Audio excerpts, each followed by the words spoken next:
Connor Smith Academic Paper Methods section. The research that was completed for this topic was completed through an in-depth embedded mixed research process. The dominant form of information in the embedded research will be a correlation analysis of Middle East oil industry values and market standards over the years directly compared to the U.S. economy output and mineral market values. This data comparison will show whether or not there is a correlation between the Middle East oil industry and the U.S. economy. The lesser form of the embedded research is a case study of qualitative interviews and opinions on changes over how the Middle East oil market and industry has affected the U.S. markets and economies. The case study will be in-depth questions on how or if the Middle East oil industry has had an effect on the U.S. economy. More food. The case study will be completed with interviews from market analysts that have scraped data on oil and markets, economists with backgrounds in oil analytics, and Wall Street traders that have dealt with trading in oil. The questions to specifically the market analysts will be primarily focused on what indicators, if any, that they've used to interpret the value of market data using from one or another. In this case, I will ask what indicating values in the Middle East oil market reflect the values of the U.S. economy, or what values in the Middle East oil market have a direct future effect on how the U.S. economy will be formed.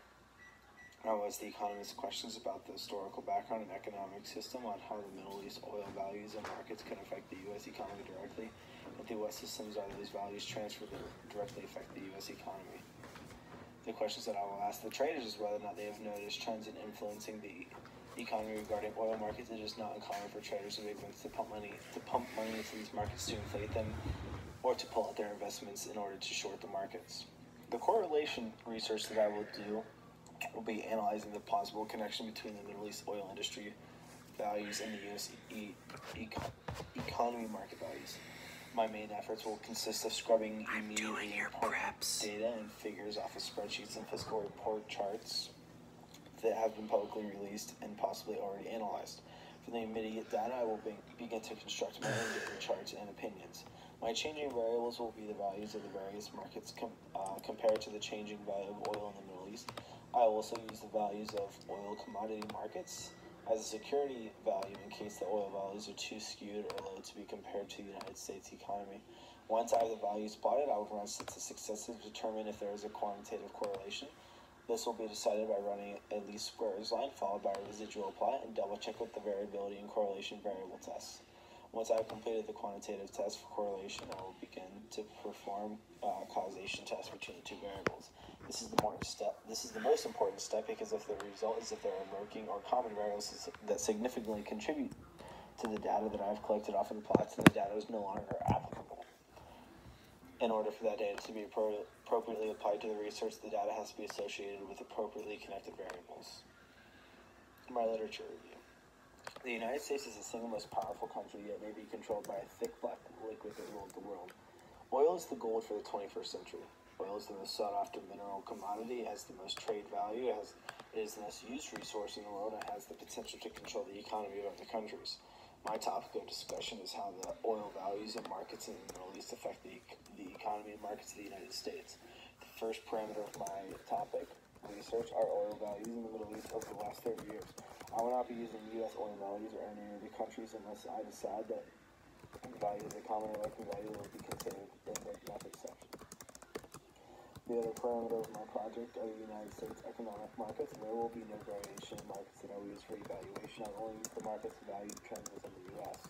Some of my sources directly address how the U.S. has gone out of its ways to be a significant business partner with the Middle East in order to stay relevant in the global trade markets. Alex Whitfield's narrative on the U.S. made major strides in order to stay a forerunner in the race of competing Middle Eastern oil and petroleum.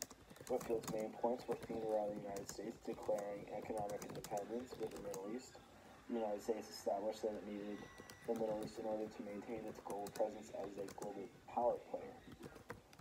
Mohan Malik also carries out a similar take on his issue. His points are focused on how the most significant sought-after mineral and energy commodities have changed throughout the years, and that the countries that stay on top of the trade of these commodities are economically competent. This goes back to Whitfield's points because both authors argue that globally prominent nations make it their priority to stay on top of trending energy trading. Another perspective that's consistently mentioned throughout my sources is the result and influence of war on the relations between the United States and the Middle East. Tim Sharp goes into his narrative on how the U.S. went out of its way in order to become a military force in the Middle East in order to use its military presence as leverage in oil trades. His main points expand on how the U.S. made unnecessary and deliberate military actions with the intent of eventually having a controlling military force in the Middle East at the same time with oil trade agreements would be negotiated.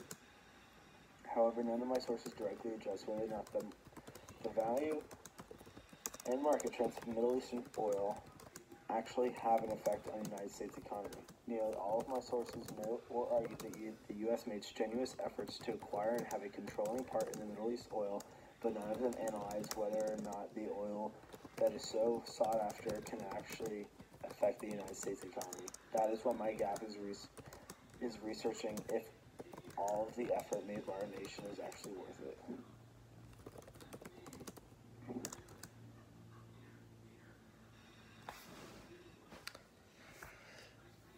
I think that's damn near about it. Stay sexy.